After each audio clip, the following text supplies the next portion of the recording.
On your screens is the first response also now that has come in from the Sena's Milind Deora, and he, remember, was once in the Congress. Now he goes on to say that opposing the Prime Minister is fair in a democracy, but when this opposition morphs into animosity towards India itself, Milind Deora says that this crosses a dangerous line. He goes on to say, I always advise the Congress to critique, not to hate. To other India partners, he says, do you see yourselves as fighting the Indian state? So, Niyamika, this actually complicates the matters further, because again, Milind Deora has worked with the Congress.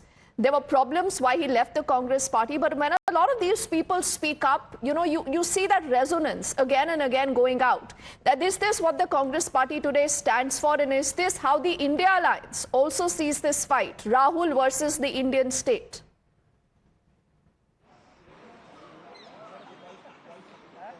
Well, indeed, the statement of the leader of opposition in Lok Sabha, Mr. Rahul Gandhi, has clearly given an opportunity not just to the BJP, but many of the India bloc parties as well to raise a question that actually why this kind of statement is being made by Rahul Gandhi, who himself is on a position of the leader of opposition, which is equivalent to a cabinet minister, as the manner in which he has given this statement that this fight is not just against the BJP RSS, but also against the Indian state. So that raises a lot of questions upon himself, as in fact, many of the Congress leaders are trying to justify the statement which Rahul Gandhi has given, as they are saying that it is being taken in a wrong manner, as what he actually meant to say was that in this country the institutions are being captured by the ruling BJP, and that is what he was trying to say, because earlier in a speech which he had made within the parliament, he has also mentioned that how it is not one particular country, it is basically a union of states. As for that reason, Rahul Gandhi has continuously making these kinds of attacks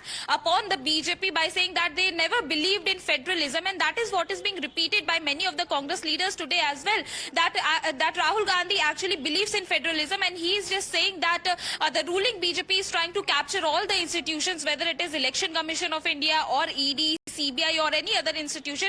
They are not working independently, and that is the reason why he has also asked each and every Congress member to be prepared in their minds that they just not have to fight against one particular political party, but they also need to fight against all these institutions who are not working independently in the country. Okay, but then Niyamika, maybe he could have said institutions instead of saying I'm fighting the Indian state. He could have qualified that comment. Clearly a mistake that Rahul Gandhi has made. Will he correct himself? Will he apologize?